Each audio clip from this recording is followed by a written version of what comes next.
ఇది 3-4 ముచ్చట్లా ఉంది తప్ప కూటమి అంత ఆనందదాయకంగా అయితే మాకైతే అనిపించట్లా. కూటమిలో ఉన్నాం కాబట్టి తప్పదు ఇంకా, ఎందుకంటే గెలిచిన రోజేమో పైన తిరిగారు, ఆకాశాన్ని చూసుకుంటా, మబ్బులు చూసుకుంటా, మబ్బులు చెప్పినాయి ఈయన సమస్యలు. పరిపాలన అయితే బాగుంది, కాకపోతే మా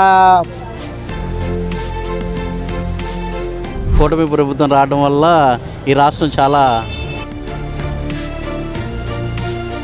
గతానికి ఏంటంటే గతంలో పాలన అనేదే తెలియలేదు, అసలు ఏం చేశాడో అయోమయం పరిస్థితి. ఇప్పుడు కూటమి ప్రభుత్వం వచ్చిన తర్వాత రోడ్డు మీదకి వచ్చి మాకు ఇది జరగట్లేదు, ఇది చేయట్లేదు అని చెప్పడానికి కూడా వచ్చి దాదాపు 18 నెలల కాలం పూర్తయింది. ఎలా ఉందండి? కూటమి ప్రభుత్వం బాగానే పనిచేస్తుందండి. మాకు అధినాయకుడు పవన్ కళ్యాణ్ గారు బాగానే చేస్తున్నారు. ఎందుకంటే కూటమిలో ఉన్నాం కాబట్టి తప్పదు ఇంకా, ఎందుకంటే ప్రభుత్వం బాగానే చేస్తున్నారు. చంద్రబాబు నాయుడు గారు, పవన్ కళ్యాణ్ గారు ఇద్దరు కలిపి. మాకు అధినాయకుడు పవన్ కళ్యాణ్ గారు ఏదంటే మాకు అది శిరోధార్యం. దాని అదంతా పవన్ కళ్యాణ్ గారే చెప్పారు కదండి పోయినసారి. అసలు వైసీపీ ప్రభుత్వం ఇక్కడ రానివ్వనని చెప్పేసరి మా నాయకుడు ఏదంటే అది మేము ఫాలో అవుతామండి. మా నాయకుడికి ఏది ఎట్లా ఉంటే అట్లా చేస్తాం తప్ప మేము మా నాయకుడినే ఫాలో అవుతాం. అలాగనే ఈ కూటమి ప్రభుత్వం కూడా ప్రస్తుతానికి బాగానే చేస్తుంది. ఎందుకంటే ఆ రోజున చంద్రబాబు గారిని అరెస్ట్ చేసి జైల్లో పెట్టిన రోజున నిస్సత్తువతో నిర్జీవంగా పడిపోయిన కార్యకర్తలు, టీడీపీ కార్యకర్తలందరికీ కూడా ఒక పునర్జన్మనిచ్చినటువంటి వ్యక్తే పవన్ కళ్యాణ్ గారు. ఇది ఎవరైనా దాచి వ్యవహారం కాదు, మీడియాకి కానీ ప్రజలకు కానీ ప్రపంచానికి తెలిసిన విషయం. ఆ రోజు జైలుకి వెళ్ళారు, అక్కడి నుంచి అనౌన్స్ చేయడమే అక్కడే ఎవరికాళ్ళకి పునర్జన్మనిచ్చేసింది పార్టీ. అక్కడే పురుడు పోసుకుంది కూటమి అనేది. ఆ రోజున రాజమండ్రి సెంట్రల్ జైల్లో పురుడు పోసుకున్న కూటమి ప్రభుత్వాన్ని పెట్టండి, చాలా బాగుంటుంది. ప్రారంభం అది కాబట్టి ప్రారంభాన్ని మొదలను ఎప్పుడు మర్చిపోకూడదు. అయితే ఏమైందంటే కూటమి ప్రభుత్వం వచ్చిన తర్వాత, గెలిచిన తర్వాత అంతా బాగానే ఉంది చెప్పుకోవచ్చు. కొంతకాలం మాత్రమే ఇది 3-4 ముచ్చట్లా ఉంది తప్ప కూటమి అంత ఆనందదాయకంగా అయితే మాకైతే అనిపించట్లా. కారణం ఏంటంటే ఆ రోజున నాయకుని లోపలేస్తే బయటికి రాని కార్యకర్తలు కూడా ఈరోజు పోజులేస్తున్నారు. మేము ఒరిజినల్ జన సైనికులం.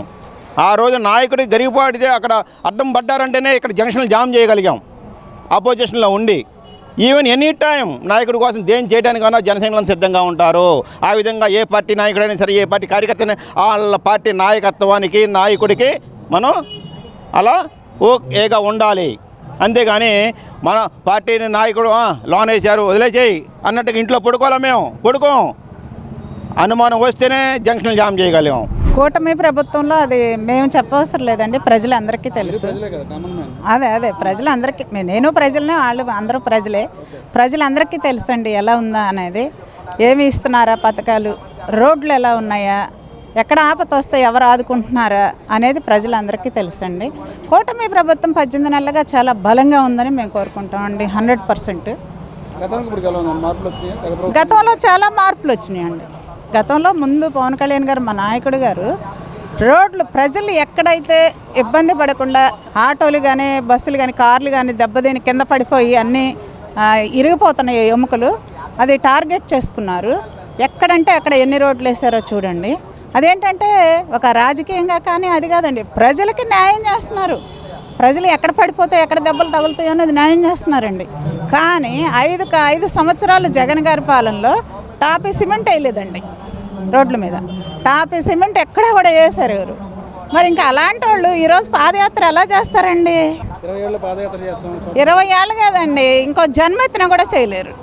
పాదయాత్ర ఏ విధంగా చేస్తారండి? జనాలకు ఆ రోజుల్లో ముద్దులు పెట్టారు, ఈరోజు బొట్లు పెడతానే చేస్తారా ఏంటి? ముద్దులు పెట్టిన వాళ్ళందరూ గుద్దులు వేస్తారు. ఈసారి గుద్దులకు రెడీగా ఉన్నారు. మరి ఈరోజు ఏంటి బొట్లు పెడతానికి వస్తారా? దేనికి వస్తారా ఆయన? దేనికి? ఆ రోజేమో గెలిచిన రోజేమో పైన తిరిగారు, ఆకాశాన్ని చూసుకుంటా, మబ్బులు చూసుకుంటా, మబ్బులు చెప్పినాయి ఈయన సమస్యలు. ఈరోజు కిందకి ఎలా వస్తారండి? ఆ రోజు పైన తిరిగిన వాళ్ళు ఈరోజు కిందకి ఎలా వస్తారు? రాకూడదుగా, వస్తే ఒప్పుకోరుగా జనం. ఆయన కింద అడుగు పెట్టకూడదండి. అమ్మో, కింద అడుగు పెడితే కందిపోద్ది అడుగు. తిరుపతి నుంచి వెంకటేశ్వర స్వామిని కానీ తీసుకొచ్చి ఇక్కడ పెట్టుకున్నారండి వాళ్ళ కాళ్ళ దగ్గర. మరి ఇంకా ఆయన అలా వాళ్ళ కిందకు వస్తాడు, ఆయన కందిపోతాడు. ఆయన చాలా అజానుభావుడు కదా, 6 అడుగుల అజానుభావుడు. మరి 6 రాష్ట్రాలకి అందగాడు కదా, అందుకని కందిపోతాడని భయం దిగుల. ఈరోజు ఏంటంటే స్వార్థం కోసం ఇంకా ఇప్పుడు 100 కోట్లే కదా ఆయనకుంది, ఇంకో 100 కోట్లు సంపాదించుకోవటం కోసం ఇప్పుడు రోడ్లు ఎలా వద్దాం అనుకున్నాడు. ఆయన వస్తే ఆయనకి ఇరిగిపోతాయేమో అని మేము మా నాయకులు సరిగ్గా చేస్తే దాని మీదకి వద్దామని చూస్తున్నారు, కానీ రాలేరు ప్రజలు. ఆ రోజు గుద్దులు కాదండి, రాళ్ళు వేస్తారు. సింగనగర్లో ఒక్క గులకరాయి పడింది.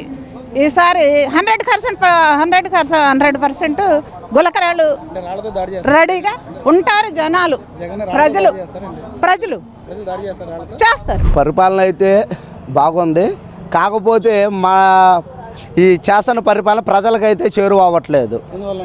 అంటే చేస్తున్నామని చెప్పుకుంటున్నారు, చేస్తున్నారు. క్లియర్గా అయితే సచివాలయ వ్యవస్థ అన్నది జీరో.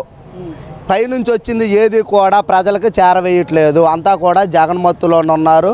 అలాగే సచివాలయ వ్యవస్థ ఇది క్లియర్గా గవర్నమెంట్ సైట్లో కూడా వాళ్ళు సచివాలయ వ్యవస్థ నుంచి ఫీడ్బ్యాక్స్ ఉంటాయి, దాంట్లోనే క్లియర్గా చూడవచ్చు. మ్యాక్సిమం గవర్నమెంట్ కానీ యాంటీ సింబల్స్ పోస్టులు పెడతా ఉన్నారు.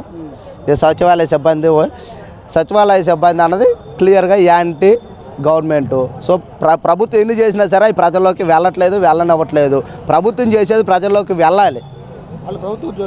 ప్రభుత్వ ఉద్యోగులే, కానీ వాళ్ళు అలా ప్రవర్తించట్లేదు. దాని మీద ప్రభుత్వం సరైన యాక్షన్ తీసుకోలేకపోతుంది. దానివల్ల ప్రభుత్వం అపసుపాలు అవుతుంది. చేసి కూడా చేశారా అనిపించుకుంటున్నారు. అలాగే క్లియర్గా గవర్నమెంట్ కూడా ఒక క్లియర్ ఇంటిమేషన్ అన్నది ఇవ్వలేకపోతున్నారు. ఒక పథకం రిలీజ్ చేసేటప్పుడు రిలీజ్ చేయడానికి ముందు నుంచి ఒక ప్రణాళిక ఉండాలి. ఇగో రేపు నెలలోని మేము ఒకటి చేయబోతున్నాం, పలానా డేట్లో వస్తుంది. ఒక నెల రోజుల ముందు నుంచి దాని మీద అవేర్నెస్ ప్రోగ్రామ్ జరగాలి. ఆ మీడియాలో కానీ దేంట్లో పోస్టర్లు కానీ అలాగైనా సరే రాబోతుందని ఒక క్లియర్గా ఉండాలి. అలాగే అది జనాల్లోకి వెళ్ళాలి. మీరు 100 పథకాలు పెట్టినా ఉపయోగం లేదు. జనాలకి చేరువయ్యేది ఒక్క పథకం పెట్టండి చాలు. దీనికి చాలా ఉదాహరణలు ఉన్నాయి. ఎన్టీఆర్ పేరు చెప్పంగానే 2 రూపాయలు బియ్యం ఒక పథకం. ఆ రాజశేఖర రెడ్డి పేరు చెప్పంగానే ఆరోగ్యశ్రీ ఒక పథకం. ఒకటే జనాలు గుర్తుండేది ఒకటి చాలు. జగన్మోహన్ రెడ్డి చెప్పంగానే అమ్మ ఒడి ఒక పథకమే. నువ్వు 1000 పెట్టానంటే 1000 జనాలు గుర్తుండేది నువ్వు ఒకటి పెట్టు లేదా 2 పెట్టు చాలు. జనాలు గుర్తుండేలా చేయాలి, జనాలకి వెళ్ళేలా చేయాలి. ప్రభుత్వం బాగుంది, ఎందుకంటే గతంలోనే ఎక్కడ చూసినారు సరే అధ్వానమైన పరిస్థితులు, సరైన రోడ్లు లేవు. అలాగే 15 ఏళ్ల క్రితం వేసినటువంటి ఎలక్ట్రిసిటీల పైపులు లైన్లు కానీ లేదా వైర్ల స్తంభాలు కానీ ఈ 15 ఏళ్ళలోనే ఎలక్ట్రికల్ ఇష్యూస్ ఉన్నాయి. అలాగే రోడ్లు ఉన్నాయి, వాటర్ పైప్ లైన్స్ కానీ లేదా ప్రభుత్వ భవనాలు కానీ ప్రతిది కూడా శిథిలావస్థకు వెళ్ళిపోయింది. గత 15 ఏళ్ళు కూడా ప్రభుత్వం అక్కడ ఈ మధ్యలో ఉన్న ఈ 5 ఏళ్ళు పట్టించుకోకపోవడం, అవన్నీ కూడా శిథిలావస్థకు వెళ్ళిపోయి ఉన్నాయి కూడా నిర్వీర్యం అయిపోయినాయి. సో అవన్నిటిని మళ్ళీ వీళ్ళు జీవం పోస్తున్నారు, పునర్జీవం పోసి చేస్తున్నారు. అంతవరకు బాగుంది, కానీ అది జనాల్లోకి వెళ్ళాలి. చాలా బాగుందండి. కూటమి ప్రభుత్వం రావడం వల్ల ఈ రాష్ట్రం చాలా అభివృద్ధి చెందుతుంది. పవన్ కళ్యాణ్ గారు దయ వల్ల, చంద్రబాబు నాయుడు గారి దయ వల్ల, లోకేష్ గారి వల్ల ఈ రాష్ట్రం చాలా అభివృద్ధిగా నడుస్తుంది కూటమి ప్రభుత్వం వల్ల.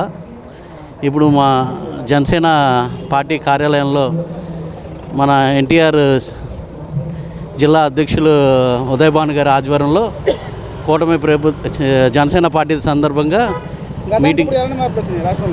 రాష్ట్రంలో మార్పులన్నీ చాలా చేంజ్ అయినాయండి.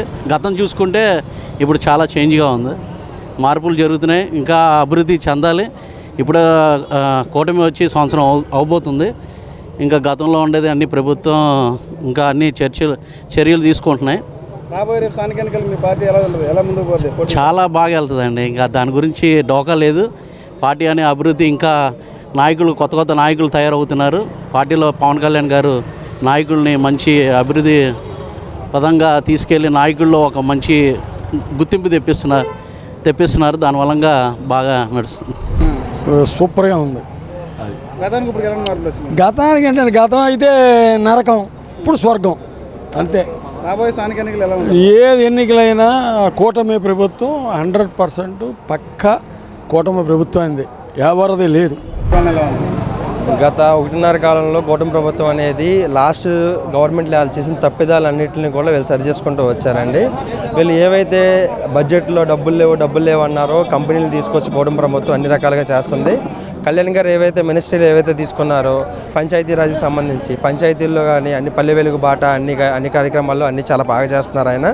ఆయన్ని కూటమి ప్రభుత్వంలో తప్పిదాలు అనేవి ఏమీ లేవు. వాళ్ళు ఏవో పునాది రాళ్ళు వైఎస్ జగన్మోహన్ రెడ్డి శిలా పథకాలు వేశారు, దానికోసం 15 కోట్లు ఖర్చు పెట్టి పేర్లు తీస్తారు, ఇవి చెప్తున్నారు తప్ప సమస్యలు ఏమన్నాయంటే వాటి మీద ఎవరు స్పందించట్లేదు. ప్రతిపక్ష నాయకులు అనగానే స్పందించాలి ప్రజల సమస్యల మీద, వాళ్ళ సమస్యల మీద స్పందిస్తున్నారు కానీ ప్రజల సమస్య ఎవరు స్పందించట్లేదు. అదన్న కళ్ళు మూసి 2 ఏళ్ళు అయిపోయింది, నెక్స్ట్ వచ్చేది మనం ఏంటంటే జగన్మోహన్ రెడ్డి నిజంగా మళ్ళీ అవకాశం కదా జగన్కి? వస్తామంటే వస్తాడన్న, ఎందుకు రాడు? మళ్ళీ ఇప్పుడు వెళ్ళి అటెండెన్స్ సంతకం పెట్టి కోర్టుకి వెళ్ళి కోర్టుకు వస్తూ ఉంటాడు, అసెంబ్లీ దాకా రాడు. అసెంబ్లీ పక్కన కోర్టు దాకా వెళ్తాడు కానీ అసెంబ్లీలోకి మళ్ళీ రాడు. అదే 11 కాస్త 1 అయిద్దా, ఆ 11ను 10 చేసుకుంటాడు, 9 చేసుకుంటాడు, అది ఆయన చేతిలో. గతంలో పాలన అనేదే తెలియలేదు, అసలు ఏం చేశాడో అయోమయం పరిస్థితి. ఇప్పుడు కూటమి ప్రభుత్వం వచ్చిన తర్వాత విజనున్న ముఖ్యమంత్రి గారు, ప్రజల పట్ల తపనున్న పవన్ కళ్యాణ్ గారు, వీళ్ళిద్దరూ కలిసి, వీళ్ళతో తోడు లోకేష్ గారు, వీళ్ళు ముగ్గురు కలిసి చక్కగా పాలించుకొస్తున్నారు. ఎత్తుపల్లాలు సరి చేసుకుంటూ పేదలను చూసుకుంటూ వాళ్ళ శాయశక్తిలో కృషి చేస్తున్నారు. చాలా బాగుంది. చాలా మార్పులు వచ్చినాయండి, ఎందుకంటే ప్రజల్లో చైతన్యం వచ్చింది. ఈ ఎక్కడో అడవిలో 100 ఓట్లు 150 ఓట్లు ఉన్న చోట కోట్లు ఖర్చు పెట్టి వాళ్ళకి చేశారంటే పేదవాళ్ళని పట్టించుకుంటున్నారనే ఒక థాట్ వచ్చింది జనాల్లో. దాన్ని బట్టి మనం ఈ కూటమి ప్రభుత్వాన్ని మళ్ళీ కూడా మనం గెలిపించుకోవాలి. ఇదే ఉంటే ఒక రాజధాని ఏర్పడుద్ది, మనకి ఏమన్నా కార్యక్రమాలు ఉన్నా మన పేదవాళ్ళకి ఏమన్నా చేయాలన్నా చేయగలుగుతారు, ఒక నిబద్ధతతో వస్తుంది కూటమి ప్రభుత్వం అనే ఒక ఆలోచన ప్రజల్లో వచ్చింది. మాకు అదే అనిపిస్తుంది. అసలు ఆయన గెలిచిన కానించే కళ్ళు మూసుకుని ఉన్నాడు. ఆయన చుట్టూ ఉన్న జనాలే కదా ప్రజలను పీక్కు తిన్నారు. ఆయన ఎప్పుడు కళ్ళు తెరిచి ప్రజలను చూశాడు? అసలు ఆయనకు తెలిసిందేమీ లేదు. ఆయన చుట్టూ ఉన్నవాళ్ళు కొంతమంది శక్తులు ప్రజలను పీక్కు తిన్నారు. ఏంటి మద్యంలో కానీ ఆ మద్యం తాగి ఎంతమంది చచ్చిపోయారో. ప్రభుత్వం వచ్చిన తర్వాత నాకు తెలిసినంత వరకు బడుగు బలహీన వర్గాల ప్రజలు చాలా ధైర్యంగా ముందుకెళ్ళడం జరుగుతుంది. ఎందుకంటే గత పాలనలో చూసుకుంటే రోడ్డు మీదకి వచ్చి మాకు ఇది జరగట్లేదు, ఇది చేయట్లేదు అని చెప్పడానికి కూడా బడుగు బలహీన వర్గాలే కాదు కొంచెం పెద్దవాళ్ళు కూడా చాలా భయపడ్డారు. అలా ఈ ప్రభుత్వంలో లేకుండా అందరికీ సముచిత స్థానాలను ఇచ్చి కూటమి ప్రభుత్వం అందరినీ ముందుకు తీసుకెళ్తుందని భావిస్తున్నాను. అలాగే పవన్ కళ్యాణ్ గారు ఏదో పట్టణాలను కాకుండా మారుమూల పల్లెటూరుల్లో కూడా నిన్న చూస్తే మనం ఒక జన సైనికుడు ఆయన అకాలంగా యాక్సిడెంట్లో చనిపోవడం వల్ల చేయడం వల్ల ఇంటికెళ్ళి వాళ్ళని పరామర్శించి వాళ్ళ ఇంట్లో ఒక పెద్ద కొడుకులాగా వాళ్ళకి నేనున్నా అని భరోసా చెప్పి 5 లక్షల బీమా పథకం ఇవ్వడం జరిగింది. అలాగే ఆయన చేసిన కార్యక్రమాలన్నీ జనాల్లోకి చాలా బాగా వెళ్తున్నాయి, ఇంకా బాగా చేయాలని కోరుకుంటున్నాం. సార్ పవన్ కళ్యాణ్ గారి పరిధిని అంటే మనం కొత్తగా దేని గురించి చెప్పవసరం లేదు సార్. మనకి ఆయన పనితీరు అంటే పేదల వాళ్ళ కష్టం ఆయన కష్టంగా తీసుకుంటారు, పేదల వాళ్ళ బాధ ఆయన బాధగా తీసుకుంటారు. ఆయన ఎప్పుడూ ఒకటే మాట చెప్తారు సార్, యద్భావం తద్భవతి అంటారు. మనం ఎలా ఆలోచిస్తామో అలాగే మన పనులు కూడా ఉంటాయి అని చెప్పి. అలాగే పవన్ కళ్యాణ్ గారు కింద స్థాయి నుంచి వచ్చారు కాబట్టి పేదవాళ్ళకి చాలా బాగా కార్యక్రమాలు చేసి వాళ్ళని ఇంకా పై స్థాయికి తీసుకొస్తారని నమ్ముతున్నాను. ఏ విధంగా మారకుండా ప్రజల హృదయాల్లో అయితే కూటమి ప్రభుత్వం మీద ఒక మంచి అభిప్రాయం, వాళ్ళ గతంలో ఉన్నటువంటి సమస్యలన్నీ కూడా పరిష్కరించారని చెప్పి అభిప్రాయంతో వాళ్ళ తెలుగు రాష్ట్ర ప్రజలందరూ కూడా సుముఖంగా ఉన్నారు. వాళ్ళు సహజంగానే ప్రతిపక్షంలో ఉన్నప్పుడు నెక్స్ట్ అధికారంలో వస్తూ ఉన్న ఒక ఆశ కోరిక లేకపోతే ఇవాళ పార్టీని నిర్మాణం చేయటం లేకపోతే పార్టీని ముందు తీసుకెళ్ళడం అనేది అయ్యే పని కాదు. కాబట్టి జనాల్ని మబ్బి పెడతానికి మాయ చేయడానికి రకరకాలైన స్టేట్మెంట్లు ఇస్తూ ఉన్నారు. కానీ ఇవాళ ప్రజలు కూడా ఆ నమ్మకాలు విస్మరించే పరిస్థితులు లేరు. ఏదండి గతంలో మనం ఎన్నో సమస్యలు చూసాం. రోడ్లు చూడండి, పంచాయతీ వ్యవస్థ చూడండి, లేకపోతే పెన్షన్లు చూడండి, స్కూళ్ళు చూడండి, హాస్పిటల్ చూడండి. గతంలో ఎన్నో రకాలుగా ఎన్నో విధంగా ఏది మన పంచాయతీ దగ్గర నుండి కూడా గ్రామాల దగ్గర నుండి కూడా పట్టణాల వరకు కూడా ప్రతి ఒక్కరు కూడా ఎన్నో సమస్యలుగా సతమతమైనటువంటి పరిస్థితి నుండి ఇవాళ ఈ రాష్ట్రం సుభిక్షంగా ఉండటానికి ఈ 18 నెలల కాలంలో కూడా ప్రధానమైన సమస్యలన్నీ కూడా తీరినాయని చెప్పి వాళ్ళ ప్రజల అభిప్రాయం.